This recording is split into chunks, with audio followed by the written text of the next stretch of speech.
Say she has experience, not she have. In the world of professional communication, small errors can cast long shadows over our perceived competence. Consider the statement, she have experience. It feels slightly off, like a key that almost fits a lock but refuses to turn.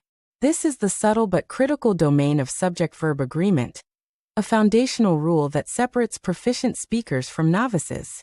It's more than mere grammar, it's the bedrock of credibility in high-stakes environments like a job interview. When we stumble on these basics, we risk signaling a lack of attention to detail. Mastering this simple concept is the first step toward building a linguistic persona that radiates confidence and precision, ensuring your message is not only heard but also respected. The correction is deceptively simple, yet its impact is profound, shifting from have to has when referring to a singular subject like she, he, or the manager.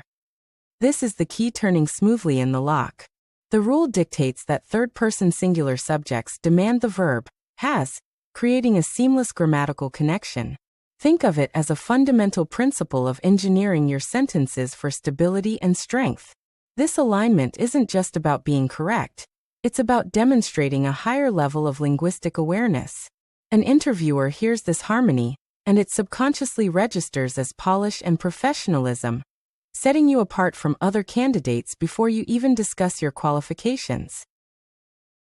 Embracing this rule transforms your speech from a potential liability into a powerful asset. When you correctly say, she has the necessary skills, you are doing more than conveying a fact. You are painting a picture of a meticulous and reliable professional. This attention to detail is a transferable skill, one that employers actively seek as an indicator of how you will handle larger responsibilities. Your language becomes a silent testament to your quality of work. It's a subtle signal that you understand the importance of standards and precision, not just in grammar, but in every task you undertake. This small linguistic pivot can significantly alter an interviewer's perception of your overall capabilities. The principle extends far beyond a single pronoun, governing the entire landscape of singular subjects. Consider a statement about your prospective employer. The company has a strong market presence. Or when discussing a project, our team has a clear objective. In each case, a single entity, the company, the team, requires the singular verb has. This consistency demonstrates a deeper understanding of English structure, reinforcing your image as an articulate communicator. It's like a musician hitting every note perfectly in a complex piece. This grammatical precision ensures that your ideas are presented with clarity and authority, leaving no room for misunderstanding and showcasing your command of professional discourse. Conversely, the verb have finds its correct place when we speak of plurals. When you refer to multiple individuals or items, have is the appropriate choice. For instance, the candidates have diverse backgrounds or they have the qualifications we need. Using have correctly in these contexts is just as crucial as using has for singulars. It maintains the logical structure of your communication. This duality is the rhythm of subject-verb agreement, a dance between singular and plural that, once mastered, makes your speech fluid and natural. Recognizing when to use have demonstrates that your grammatical knowledge is not based on memorizing a single rule, but on understanding the entire system. Think of subject-verb agreement as the structural foundation of a skyscraper. Your impressive qualifications, experience, and innovative ideas are the magnificent upper floors. However, if the foundation, your basic grammar, is cracked with errors like she have, the entire structure seems unstable and less convincing. A hiring manager might subconsciously question the integrity of the whole building. By ensuring your grammatical foundation is solid with correct verb usage, you ensure that your professional persona stands tall and strong. This solid base allows your more complex ideas and achievements to be showcased effectively, without being undermined by foundational weaknesses. It's about building trust from the ground up, starting with your very words.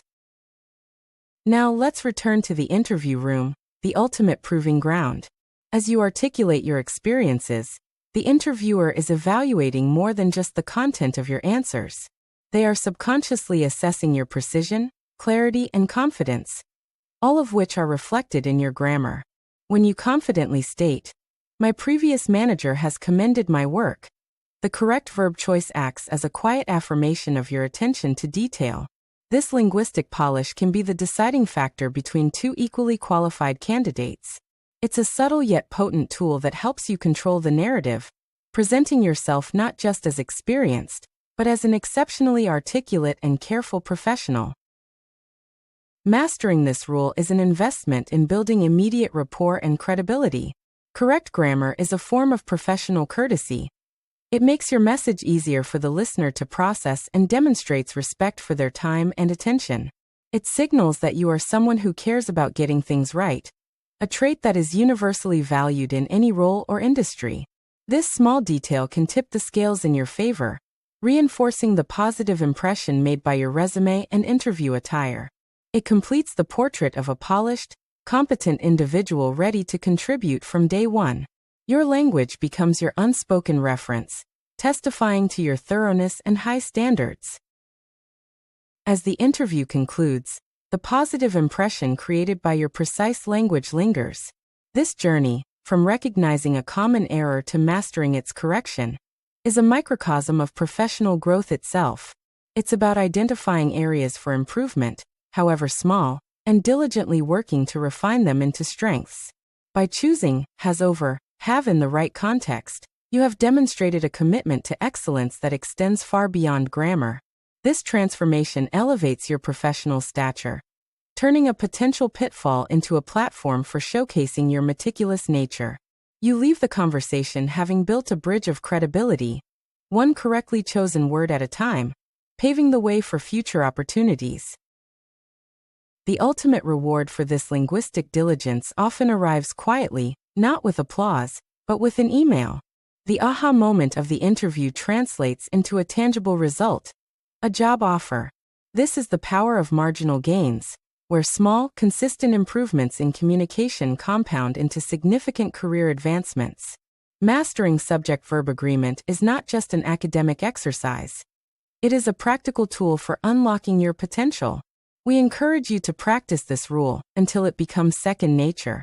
Investing in your language is investing in your future, ensuring that when opportunity knocks, you are ready to answer with clarity, confidence, and correctness.